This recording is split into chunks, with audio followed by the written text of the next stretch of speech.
Jabalia, Gaza. Inside his partially destroyed home in the Jabalia refugee camp in northern Gaza, 85-year-old Abdelmadi al-Wahidi sits beside a small fire brewing coffee, staring at what remains of a life, now surrounded by rubble. Next to him sits his wife Aziza, also in her 80s, whom he married 6 decades ago. Despite years of trying, the couple was never able to have children.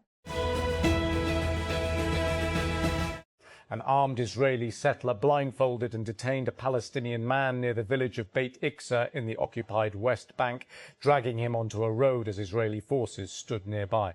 The Palestinian farmer was reportedly trying to reach his land before he was captured. Google has announced a major Android Auto update that changes how the platform looks and works on vehicle screens. The update brings a redesigned interface, better screen support, new widgets, immersive navigation in Google Maps, YouTube video playback, Dolby Atmos support. The changes put Android Auto in closer competition with Apple CarPlay as automakers continue to rely more heavily on software inside modern vehicles, software inside models. Google is rolling out a new Quick Share feature that lets Android users send files to iPhones, iPads, and Macs through a QR code. The feature gives Android users another way to share files with Apple devices if their phone does not yet support Quick Share's AirDrop compatibility. Google's support page says users can send content to an iPhone, iPad, or macOS device with a QR code, with both devices needing internet access for the transfer. Federal Interior Minister Mohsin Naqvi on Friday said the government was eager to see the early launch of direct flights between Pakistan and the United States. The remarks came during a meeting with US Deputy Assistant Secretary of State for South and Central Asian Affairs Paul Kapoor and US Chargé d'Affaires Natalie Baker, according to an official statement. The Pakistan Sports Board, PSB, has launched immediate administrative reforms aimed at improving sports governance and facilitating athletes and national sports federations across the country. On his first day after assuming additional charge as Director General of the PSB, Secretary of the Inter-Provincial Coordination, IFC, Division Mohyuddin Ahmad Wani, directed officials to simplify and shorten the affiliation pro forma for national sports federations. There are 2 kinds of real estate. The first is built to be sold. Taiwan's government pressed the case on Saturday for US arms supplies, saying they are based on US law and serve as a shared deterrent to regional threats. After US President Donald Trump said he had not decided on future sales, despite a lack of formal diplomatic ties, the United States is the most important international backer for democratically governed Taiwan, which China claims as its territory. Washington is bound by the Taiwan Relations Act to provide weapons to the island. A lot of jobs need you to study something or the other before trying your hand at the trade. Doctors need to study medicine, engineers need to study engineering, so it's natural to assume actors and singers would study something at least adjacent to their work. While that's true in some cases, Pakistani celebrities know it isn't a rule, so many of them have some really interesting backup careers. So, without further ado, here are some Pakistani stars and what they'd be doing if they weren't in show's business. Jesus Armas sips coffee with his partner in a sidewalk cafe. Maria Perez takes part in a public protest. Melva Vasquez holds up enlarged photos of her son and her daughter outside a prison where political opponents are held. These seemingly ordinary actions were all but unthinkable just a few months ago under the rule of Nicolas Maduro in Venezuela. When Raul Castro, the brother of the late Fidel Castro, resigned in 2021 as first secretary of the Communist Party of Cuba, the highest position of power on the island, it marked the end of was passed to Miguel Diaz-Canel. But for many Cubans, Raul has continued to exercise a clun's-high, what they consider a kind of power in the shadows, as they claim his presence and influence in the country's politics remain ever present. Russia's President Vladimir Putin will pay an official visit to China from May 19 to 20. The Kremlin has announced. Putin and his Chinese counterpart, President Xi Jinping, plan to further strengthen the comprehensive partnership and strategic cooperation between Moscow and Beijing, the Kremlin said in a statement. Vivo and Honor are reportedly working on wider foldable phones, which could bring more competition to Samsung's rumoured Galaxy Z Fold 8 Wide. The latest claims come from tipsters on the Chinese social media platform Weibo. Smart Pikachu reportedly claimed that Vivo is working on a wide foldable phone, possibly linked to the Vivo X Fold 6, with a focus on users who prefer larger foldable designs.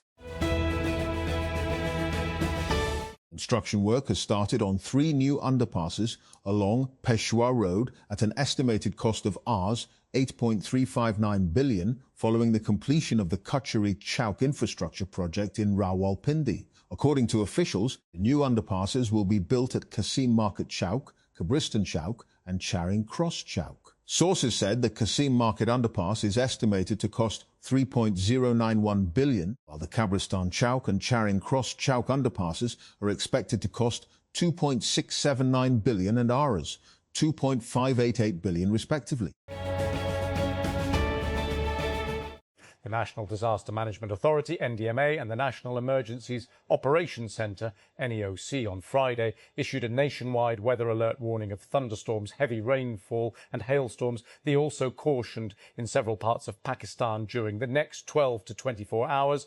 Lamnistrations about close lake outburst motions about possible flash floods, landslides and glow to rising temperatures and accelerated glacier melting. Russian President Vladimir Putin will travel to China on May 19 for a 2-day visit. Hot on the heels of United States President Donald Trump's trip to Beijing, the Kremlin said on Saturday. During the trip, the Russian leader will discuss with his Chinese counterpart Xi Jinping how to further strengthen the comprehensive partnership and strategic cooperation between Moscow and Beijing, according to a Kremlin statement. Fatima Sana will lead Pakistan in the upcoming ICC Women's T20 World Cup 2026, as the Pakistan Cricket Board, PCB, on Saturday announced a 15-member squad for the tournament, as well as a tri-series featuring Ireland and the West Indies. According to a press release by the PCB, Pakistan will feature in a tri-series in Dublin from May 28 to June 4. Hosts Ireland and the West Indies are the other 2 participating teams. Pakistan is set to play 4 matches in the event. US President Donald Trump says that American and Nigerian forces have killed the second-in-command of ISIS globally in a military operation in Africa. Writing on Truth Social, Trump said the joint mission was flawlessly executed to eliminate the most active terrorist in the world, Abu Bilal al-Minuki.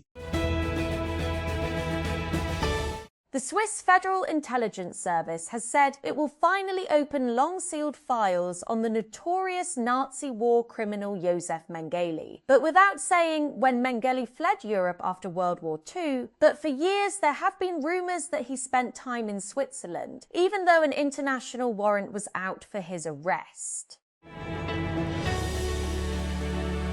US President Donald Trump's visit to China this week may have been short on immediate deals addressing frictions over tech and trade. But there's little question that Chinese leader Xi Jinping will be viewing it as a resounding success. Beijing didn't need big tangible outcomes to achieve major wins, like projecting China as an equal to the US on the global stage, and directing the tone of the relationship, including around Taiwan. A man has died from his injuries after being attacked by a great white shark in Western Australia. Authorities say the attack unfolded just before 10 a.m. local time Saturday 2 GMT off Rottnest Island, west of the city of Perth, Western Australia Police said in a statement. Spanish Prime Minister Pedro Sanchez has defended Spain's boycott of the Eurovision Song Contest over Israel's participation, saying silence is not an option, while citing the genocide in Gaza and the illegal war on Lebanon. Gunmen have kidnapped dozens of school pupils in Nigeria's rebellion-ravaged northeastern state of Borno, residents told the Reuters and AFP news agencies. The suspected fighters stormed Musa Primary and Junior Secondary School in Askara Uba local government area at about GMT on Friday, while classes were in session, and took several students with them. Ubaidallah Hassan, who lives near the school, told Reuters.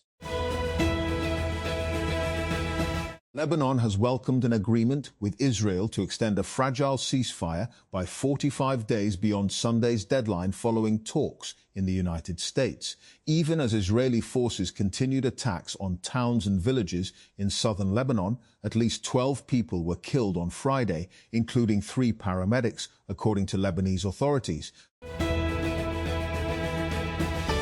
The Islamabad Wildlife Management Board, WMB, has suspected the involvement of residents and Chinese nationals in the illegal hunting and killing of wildlife through snares in protected forest areas of Islamabad. Suspicion emerged after IWMB officials discovered a barking deer dead in a trap in the forest area of E7. Following the incident, the board registered a case at Kosar police station under the Islamabad Nature Conservation and Wildlife Management Act 2024.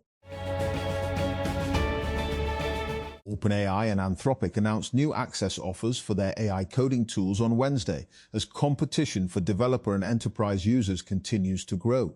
OpenAI chief executive Sam Altman said companies that sign up within the next 30 days can get 2 months of free Codex usage. He said OpenAI wants to make Codex easier to try for businesses considering a switch. At a time when artificial intelligence and robotics are giving major impetus to the world economies, industries, security paradigms and governance systems, the Higher Education Commissioner Shi of Pakistan, in a landmark development, has appointed Rector NUST Dr. Mohammad Zahid Latif as the National Chair on Artificial Intelligence and Robotics, entrusting NUST with spearheading a strategic national initiative in 2 of the world's most transformative domains. Based at UST Islamabad campus, the National Chair, together with a panel of experts, will serve as a premier national platform for policy direction, strategic alignment, governance structure, and comprehensive assessment of the national AI and robotics ecosystem, particularly in relation to HEC-supported national centres, including the National Centre of Artificial Intelligence, NCAI, and the National Centre of Robotics and Automation, NCRA. The International Monetary Fund, IMF, has warned that Pakistan remains highly vulnerable to climate shocks, including severe floods, intensifying heat waves and accelerated glacier melt, posing growing risks to economic stability, livelihoods and poverty reduction. In its 3rd review under the Extended Fund Facility, the IMF said Pakistan continues facing persistent climate-related risks following repeated extreme weather events and large-scale economic losses caused by recent floods. The Lahore High Court, LHC, has upheld the right of widows and legal heirs of deceased policyholders to receive statutory interest on delayed group insurance payments, dismissing 4 appeals filed by the State Life Insurance Corporation of Pakistan. Justice Raheel Kamran issued the ruling in cases linked to insurance disputes dating back to the late 1990s involving widows and heirs of deceased State Life employees and sales officers. Interior Minister Mohsin Naqvi on Saturday met a delegation from Egypt during which the 2 sides discussed promoting cooperation in the fields of security, counter-terrorism, combating narcotics, cybercrime and safe city initiatives, the Interior Ministry said. Both sides agreed to enhance cooperation between the interior ministries of the 2 countries, it said in a social media post on X.